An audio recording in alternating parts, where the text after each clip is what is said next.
السلام علیکم ورحمۃ اللہ وبرکاتہ۔ بسم اللہ الحمد للہ والصلاة والسلام علی اشرف الانبیاء والمرسلین نبینا محمد وعلی آلہ وصحبہ اجمعین ومن تبعہم بإحسان الی یوم الدین۔ اما بعد، باب لا یقال السلام علی اللہ۔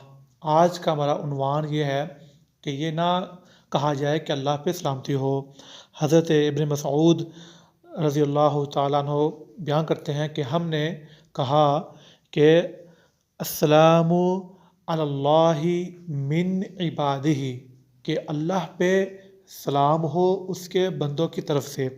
تو اللہ کے نبی صلی اللہ علیہ وسلم نے آپ نے صحابہ سے کہا کہ لا تقولوا، نہ کہو کہ السلام علی اللہ، کہ اللہ پہ سلامتی ہو، بلکہ کہو کیونکہ فإن اللہ هو السلام، کیونکہ اللہ جو ہے وہی السلام ہے، وہی جو ہے سلامتی دینے والا ہے۔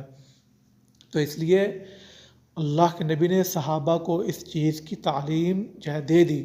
جب ان سے غلطی ہوئی تو بتایا کہ نہیں، اللہ جو ہے سلام ہے، وہ جو ہے دوسروں کو سلامتی دینے والا ہے، وہ جو ہے ہماری طرف سے سلام کہنے کا یا جو ہے سلامتی کا وہ جو ہے محتاج نہیں ہے، وہ جو غنی ہے، وہ تو جو ہے بے نیاز ہے، وہ جو خالق و مالک ہے۔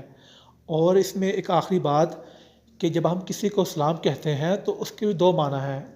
نمبر ایک کہ اللہ کی طرف سے تم پہ سلامتی ہو، السلام علیکم ورحمۃ اللہ۔ اور نمبر دو کہ جو انسان جو ہے کسی دوسرے کو سلام جو ہے کہتا ہے کہ بھئی تم لوگ جو ہے میری طرف سے امن میں ہو، سکون میں ہو، تمہیں جو ہے میری طرف سے کوئی بھی نقصان نہیں پہنچے گا۔ وآخر دعوانا ان الحمد للہ رب العالمین۔